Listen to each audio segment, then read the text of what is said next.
Friday, January 12th. Now, I was very proud of this volume, volume 12 of the American Heritage Illustrated History of the United States. This is the one called The Age of Steel, because my grandfather had been an iron worker. And in the back of this book, behind the back cover, there's this big, beautiful illustration of the men working at the Bethlehem steel plant in Bethlehem, Pennsylvania.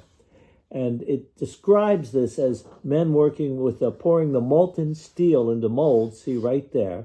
And in the background, it says that there's a Bessemer converter. That's this big thing up here, all on fire. And the Bessemer converter was this big egg-shaped thing that boils down the pig iron. See, pig iron is brittle.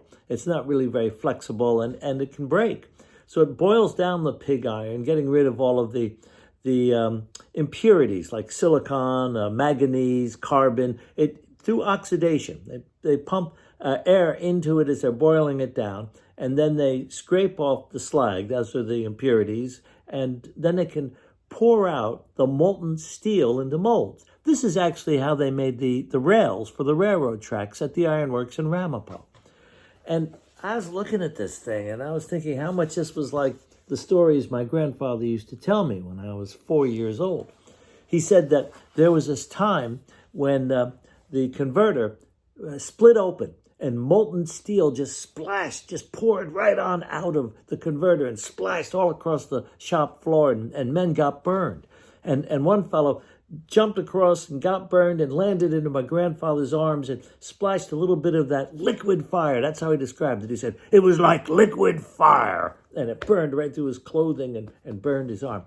So old Grandpop Stead, John Stead, had missing fingers on the right hand. And I wondered, is this how he lost those fingers? So I went to my dad, Walt, and I asked him. And Walt said, nope, no, that ain't how it happened. He lost those fingers later. But what did happen when that liquid fire got on him, that burned down into where he had a scar from when he was a little boy. It burned the same scar. And he got that from burning his arm as well. Shoot.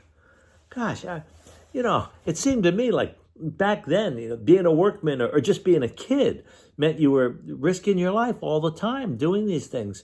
And I must have said that pretty much to Walt. And Walt said, well, you did whatever you had to do. Well, that was it. Your grandfather, he was 11 years old when he got his first job at the ironworks.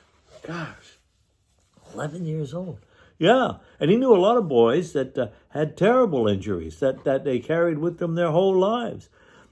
And when I was a kid and Grandpa told me these stories, I remembered that there were these old-timers in the village that had a lot of them missing fingers, some of them even missing hands, and limped around a lot. And I used to think of them all as veterans of war, while that was true, they were also veterans of work.